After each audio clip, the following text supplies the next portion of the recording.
and we'll talk about 10 things developers should know about databases. Now, I put up the title before I create a slide, so it will be more than 10 things. But 10 things is always good for marketing. That's a good, catchy marketing title. Not too many, not too few. Well, anyway, let me start by asking who you guys are. Which of you would classify yourself as more database developer on developer side? Okay. And who is more on ops side? Okay. Well, sorry. So my dear developers, I'm sorry I will make fun of you more than an ops people. But I will make fun of ops people as well, so don't worry about that. Now, for our ops folks, like which of you are like focused on the databases only? DBAs, right, or whatever else. Any of those? Kind of more of a generalist, jack of all trade, SREs, sysadmins. Okay. Now, another interesting question. In terms of programming language, what does programming language your team uses? You just say me some. What's that? Go? Python? Perl? Perl? Nah, okay. COBOL, anyone? What? Java, okay. Scala, okay.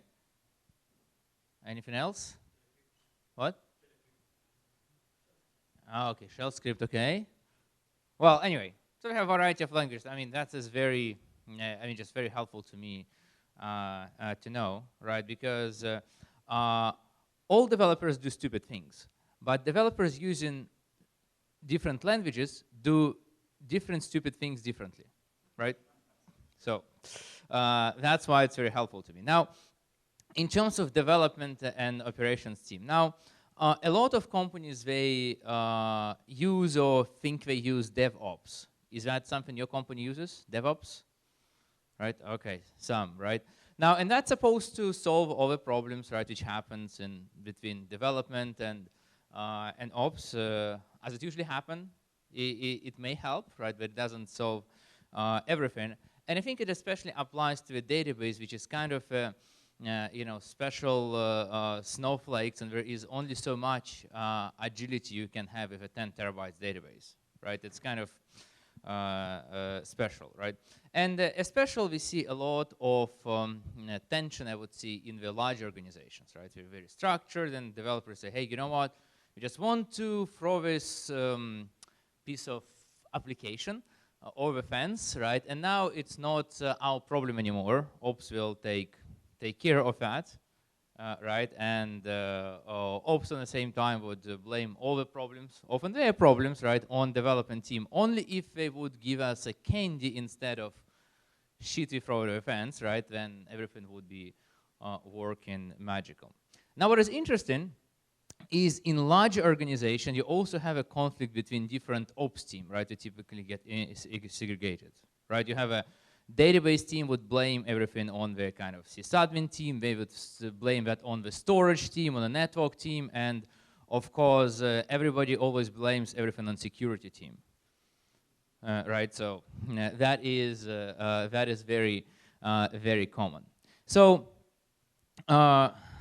as I already mentioned, right, we do have this kind of idea from a development side. It's like, why is that stupid database is always slow, right? I just give it a query which is very short. It's just 10 kilobytes, and it takes a lot of time to process that, right?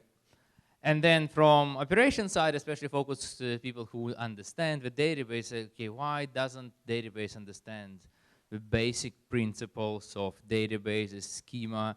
Why don't they optimize the queries, right? Why don't you think about the capacity planning, right? That is also a thing, right? So anyway, when it comes to the databases, right, well, as many of a problem, I believe, is for really ultimate success to do very well, you want to have a database as a shared responsibility when both teams have an understanding of that, right, and they do contribute to that success. Okay. Now, let's go to our top recommendations for their database developers, right? What do we should we do to be successful? One is learning the database basics, right? I think even if you're not the database expert, but you are using the database, you want to understand how, at least on a high level, database works, right? You want to understand the schema design principle, right? I think that is a very important for the application, and because schema design matters, right? And there is a lot of difference for different database technology, which schemas work well or not so well. You also want to learn what you can do with a database language, right? For relational database, that's SQL. For non-relational, that's a variety of languages. It's very funny to see sometimes how you would have developers, instead of running one SQL query which can be executed very efficiently, they would run 10, 100, or thousands of different queries, right, and then just do the join in the application. You know, not a good thing to do, right? And in fact, it's a very good idea to understand how does your database execute the query, at least on the high level, right? I'm not speaking about the very kind of intimate details, because you know what? The modern databases, they have so many different algorithms, right, for query optimizations, for various transformation, to do various data processing. Very few people understand and know them all, right? But at least conceptually, you want to understand that, right? And in this case, that is example, right, of a workflow how MySQL process the query. But even before this kind of complexity, you may look at that at a really high level, and how the queries are executed, right? Now, in certain cases, and MySQL is one of them, is the single query is executed in a single thread, right? So what that means, if you are having a large server with, let's say, 100 cores, you're not going to get that particular query to run any faster, right? You may be able to handle many of them in parallel, right? But not really. Now, some systems may be able to use multiple CPU cores, but still run the query on the single node, right? So, for example, in recent version of Postgres, you can run some queries in parallel, right? In this case, on a multiple CPU cores. That gives you the different scaling pattern, right? And now, finally, in some of the modern systems, you have distributed system, right, on many nodes, right, when you can run the query in parallel on many cores on many nodes, right? And that gives you the most scalable system. Indexes, right? So indexes are something which is a very important, right? The difference between executing a query with no indexes and having indexes could be pretty much anything, right? You can really get a query speed up by 1,000 times, right? Very easily. But at the same time, indexes are also very expensive, and having too many indexes is not too good either, right? Now, what is interesting in this case is what the indexes, they slow down both inserts, updates, right? Which is understandable because indexes have to be maintained, but they also slow down your selects, because that make it harder for database to pick execution plan, right? It has to consider all the indexes. They take more space in the buffer pool, right? And there are some other additional effect which happens. So from my experience, I often can take a look at a database schema, right, and say, well, you know what? The person who designed that probably didn't have a clue about indexes. Typically, that comes from two things. Like, first, you look at the schema, and the only indexes you have is the primary keys, right? Or maybe primary keys and the foreign keys, right? So somebody did not index anything for actually their queries. The other approach is every single column which is used in the query gets an index, right? So you have pretty much 10, 20 single column indexes on each table, right? That's also very much telltale sign of not understanding how indexes works. Now, in terms of capacity, right? Well, whatever database you have, right? Even if it's something like Google says, well, Google Spanner or Cosmos DB, right? That is absolutely unlimited, right? Don't believe that. That's always just bullshit, right? All the databases, they have capacity limits, right? I mean, and the thing is, you better understand it if that's important for your application. Now that scalability is also very application dependent, right? So for example, when you speak about technologies like Spanner, I mentioned, right? It may be scaling very well for certain workloads, but if you say, well, you know what, I have a single row which I need to update 10 million times a second, can you guys do that? No, they can't, right? Because that is a single row, right? That's a hotspot. In general, I would trust the measurements more than promises, right? So if you can benchmark your application the scale you want, to at least build some prototype and do some partial benchmarks, that can often give you a lot more understanding of capacity you can actually have, so you don't run into a wall.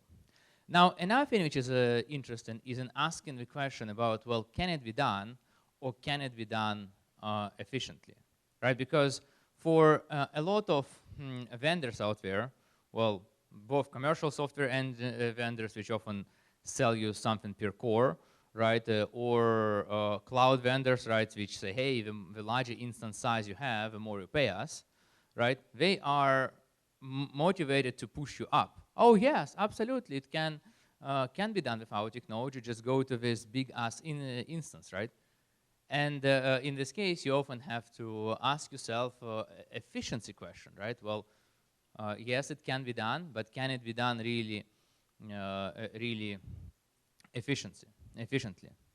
Now, scalable and efficient, right, are also often quite different things, right? So, for example, technologies like Cassandra, right, for example, are very, very scalable, right, or some others. But if you look at the raw performance that node Cassandra gets compared to Redis, it's huge difference.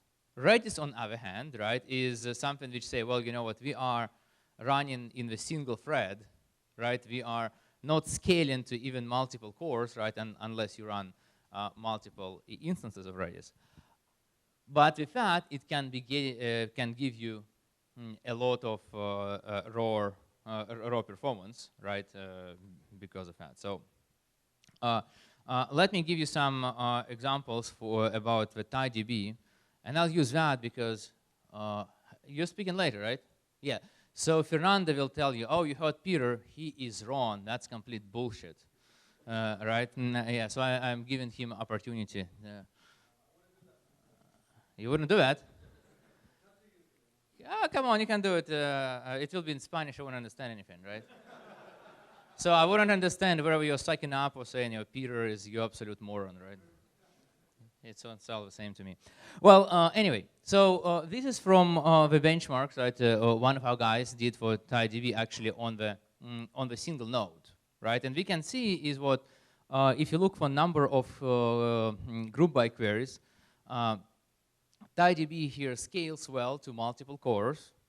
MySQL doesn't, right? As we said, MySQL has a single execute single query in a single core, right?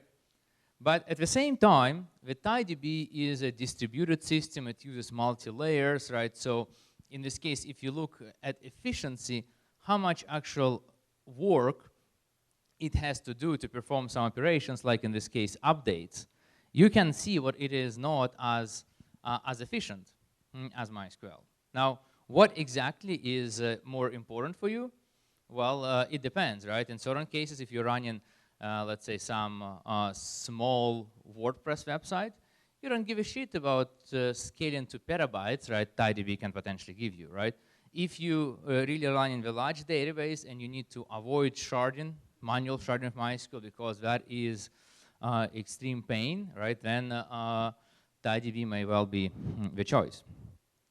Another thing to note is that the throughput doesn't equal to latency, right? So if I tell you, well, the system can do 100,000 queries a second, right? Would you think that is like a fast system? Well, it depends a lot on the concurrency, right? If you tell, well, you know what? The system requires actually 10,000 connections to achieve that, right? And really the latency for each of those requests was 1 second, right? You probably would not agree, right? That it is fast, right? 1 second is quite a long time, right, for modern user application, right? Maybe that is an extreme case, but in many cases, I would say, especially for distributed systems, they often can show pretty good throughput, but for high latency. And in this case, I mentioned Percona XDB cluster. That is also one of technology which can show you very good performance, but compared to single node MySQL instance, it has elevated latency because that is a distributed system, right, with all consequences. Consequences of what? Speed of light, right? Like one thing I see is many developers, and actually all ops people often do not quite understand the speed of light, right? Limitations. Meaning is if you have 2 data centers which are, for example, on a different continents, then even in a best case scenario, right, it will still take a time for your packets to move around. And that's very much defines especially high availability choices, right? So for example, if you want your data to be real time, to be replicated in, I don't know, say from South America to North America, Europe, and Asia, right? Well, then the latency for that stuff will kind of suck, right? Because of the speed of light limitations. Now, if you choose for the asynchronous replication, when it takes time for data to propagate, then of course you trade off some of the availability, right, data durability, but you get that performance back, right? And one of the things which I think is very important is understanding the difference between high availability needs and disaster recovery, right? What I mean by that is when you speak about high availability, right, that's often you would have multiple servers, right, maybe in a, let's speak a cloud, right, multiple availability zones, right, for example, in single region. In this case, it's rather unlikely the whole region to fail, right, but the latency in this case is relatively low, right? And that is a case where you can run synchronous replication, right?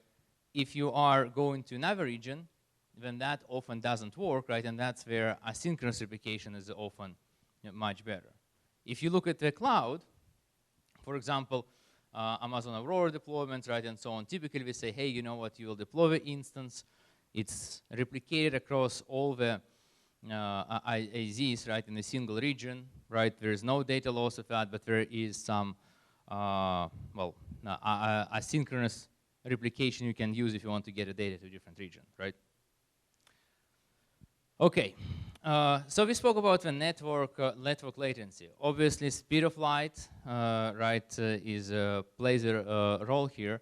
But even in your local network, their network latency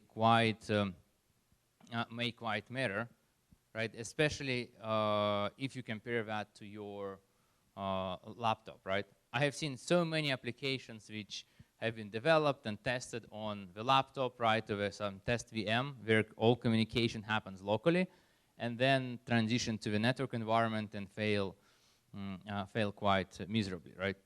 Because there may be way too many network hops, right? Network communication.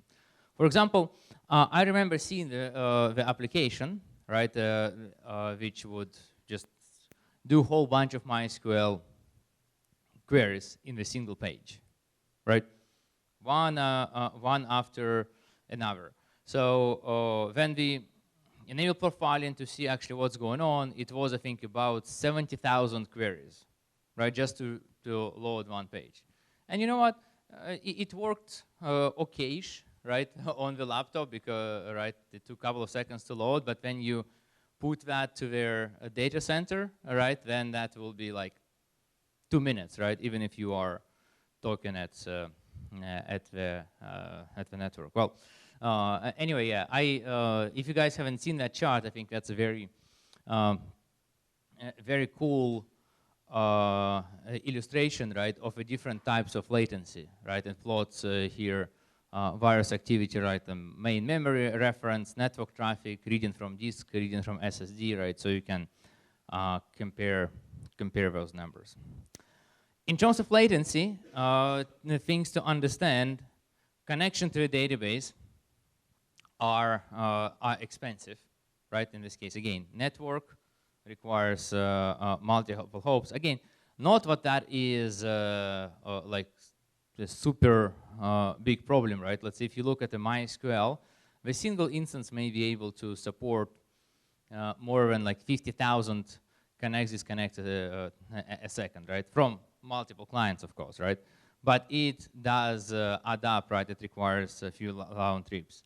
Especially if you are doing the SSL, like TLS handshake, that can slow down connection a lot, right? So if you are doing SSL connections, you probably want to keep persistent connections, right? Or do something like that. Query latencies, as I mentioned, also tend to add up, right? So you want to make sure that you are using less queries as possible. The power of joins, right, is important here. One of the stupidest things I saw developers doing is like, well, we have to render a table, right, for example. So what they're going to do is they're going to go ahead and run the separate query for each cell in the table, right? Not a very good thing. Typically, with SQL, you can get the whole table, right, with a single query. Much more efficient in terms of round trips. Okay. Now, another thing what you need to understand also, there is a law of gravity, right? How does law of gravity applies to the databases? Is what a shitty application will bring down any database, right? Anybody saw that? Shitty applications? Anybody wrote shitty applications? Come on, maybe say, oh, I did that 10 years ago. No? Nobody? Look at that, huh? You're the first group which would not raise any hands, right? I mean, what's that? Okay, okay. Yes, yes. I understand. Well, okay. Another thing to continue is scale. Like scale matters, right? In this case, that can change a lot, right? In terms of your performance profile, right? And so on. Now, what is interesting with database queries is often the slowdown may not be even linear, right? You may say, hey, you know what? I just got my database 10 times larger. Why do some of my queries slow down 100 times, 1,000 times? Well, because some of them really have that scaling profile, right, which is non-linear, especially if you haven't added the indexes, right, and especially when you don't use when you use joins, right. Now, one thing I mentioned about that people doing the table and fetching every column, right, because every developer, almost every developer, right, could find the indexes, right, to optimize the primary key lookups, right. For example, just go ahead and fetch it. Joins are more complicated. So some people may actually have tried, well, I wrote the query to fetch that table, right, I need in a single query, but that was slow. So instead of learning how to make a query faster, we kind of default to what we learned. Well, if I, instead of using the query, would actually go and fetch everything I need kind of with bunch of point selects, then it works faster than that query. Well, SQL sucks, right? Wherever my database of choice sucks, right? But if you just add the proper indexes, right, or write the proper query, everything could be wonderful. So anyway, testing with a toy database is risky.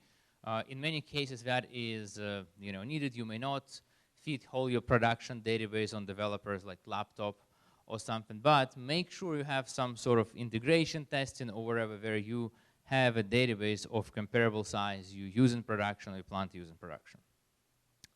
Another thing is memory or disk, right? That is another big difference you would see in the databases. Now, data which you access in memory is much faster than the data on disk. And that is true even with modern SSDs, which are a lot faster than spinning disk, right, we used to use 10 years ago. And part of that is because SSDs, they always access the data in blocks, right? So for example, if you use MySQL in a DB, if you need to access the row and it's on disk, you have to fetch whole 16 kilobytes of data, right, to memory. And 16 kilobytes, that's a lot, right? When you speak about the memory, you pretty much can access the data on the kind of cache line boundary, right? Which is 64 bytes, right, or something. And that means even if you're speaking about the same raw bandwidth, you can get a lot more stuff done if you just need a small bits and pieces, right, from different regions when you access memory. So that is important, and that has to be also part of your testing, because if something happens and your if your data set grows and your working set or like the most frequently accessed data doesn't fit in memory anymore, right? You may see, oh my gosh, what happened? Nothing changed in my environment, but the database performance just dropped 10 times, right? Or whatever, because your working set doesn't fit in memory anymore. Another thing is what the new technologies are not always going to be faster for your workload, right? What I have seen often, for example, in MySQL space is you are saying, hey, we just got new CPUs. Because new CPUs has a lot of cores, but the single core is actually slower, right? For MySQL, which operates single query in a single thread, that can be bad for performance. Or also major versions. In terms of the major versions for MySQL, for other database, you often would see some things going faster, some things maybe going slower, right, and require application changes. So in this case, just saying, hey, I moved to a new environment, right, new hardware, new operating system, new database, and I expect it all to just magically work, right? That may not be so, right? And we always recommend some testing out there for extensive changes. Now, what is important here to understand is what the major version upgrades for software are, of course, needed. If nothing else, right, for security reasons, because all the software goes through end of life, right, and stops getting security fixes after so many years. But at the same time, it is painful, right? I mean, it is going to require some application changes, right? In this case, so what I think is very important in this case is to make sure you have application development team allocate the cycles to have that application changes, right, which may need to be done as a part of that upgrade process. The other thing, there is such a pesky thing in the database world called character sets, right? And choosing the character set is important here for a few reasons. performance impact. Also, character sets are pain to change, right? Because that typically requires rebuilding all your indexes on a database, right? If nothing else. And also, wrong character sets can cause a data loss, right? For example, anybody uses emojis here? Emojis? Yes, yes, come on, don't be shy. Yeah. So the thing of emojis, right, they really those character values, right, they are only part of a rather extended UTF data set, right, and they are best stored in UTF-8 MB4, right, in MySQL, right. The UTF-8 MB3 doesn't really stores those kind of values, right, and depending on whatever you use in terms of driver connections, right, you may have the data loss, right. Well, I don't think your world will suffer if you lose a couple of emojis, but there are some data losses which can be much more substantial. So this is what I wanted to show, for example, with the character sets, right? We can see here comparing their in MySQL 5.7, UTF-8, MB4, and Latin 1, you can see there is quite substantial performance difference, right? If you use at the MySQL 8, that is one thing I think MySQL team is very proud of, how much optimizations for UTF-8 in particular they have done, right? You can see in UTF-8, the performance regression is substantially smaller. Okay, the next thing is operational overhead. Right now, if you look at the operational tasks, right, backups, rebuilding the table, and so on and so forth, they are never free, right? They cost time, cost money, right? Even if you have some operations, sometimes you say, oh, I did something, it instantly completed. The database may have to do a lot of work in the background, right, to actually do the stuff it told you it's done, right? So if you think about things like 10 terabyte database backup or adding indexes to the large table, right, that all takes time. Going back to our indexes, what I think is important for developers to understand what those things are not free, right, and have appropriate process in this case, right, not to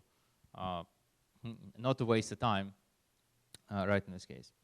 We spoke about distributed systems. What I would note about them is what they are a lot more complicated, right? In general, distributed systems are tough. They often look simple on the surface. Hey, you know what? Just a couple of nodes. I sort of copy data to all of them. What could be simpler, right? But in terms of how many different failures they have to deal with, right, and so on, it is complicated, right?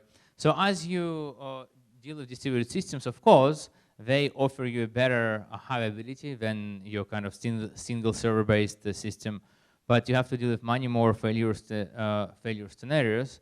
And what you also want to make sure you invest much more testing in the application, testing how it behaves, than that distributed system you use is in integrated mode, right? Because you may be getting some new kind of errors you haven't been getting before, right? And so on, and your application may not handle that appropriately. Risks of automation, right? Of course, when you operate application at scale, automation is a must, right? But at the same time, the automation is really allow us to screw up at scale as well, right? I mean, I have seen so many times saying, well, you know what, we wanted to purge the data or drop the table. I wanted to do it on a test environment. I accidentally ran that on a production, and now my table is gone from 1,000 servers, right, instead of just one. Oh, that is a wonderful backup recovery exercise, right? So So what that means is if as you rely on automation more and more, make sure your process right for using that automation in in production are very very tight. Security, right? Well, database is obviously where you store some of your most sensitive data, right? In this case, so in terms of security,